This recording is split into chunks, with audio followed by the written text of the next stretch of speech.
কানপুরেতে একা নরের মস্ত বড় মাকান, হরেক রকম কানের শেথা কানোহারি দোকান। কান পাতলা সেখানে যায় কিনতে মোটা কান, কানে খাটো কিনে আনে লম্বা দেখে কান। কানা ঘুষো যা কিছু হয়, যত কানা কানি, সব কিছু সেই একা নরে করেছে আমদানি।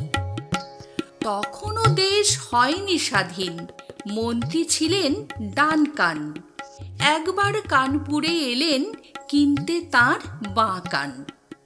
একা নরে বললে দেখুন সময় দিতে হবে, মন্ত্রীর কান আনতে গেলে দিল্লি যেতে হবে। এই না বলে একা নরে দিল্লি দিল হাঁটা, 6 দিন পরে ফিরে এলো চক্ষু ভাঁটা ভাঁটা। বললে কেঁদে, নিন ফিরিয়ে অ্যাডভান্স টাকাটা, দিল্লি গিয়ে দেখি ওদের সবার দোকান কাটা।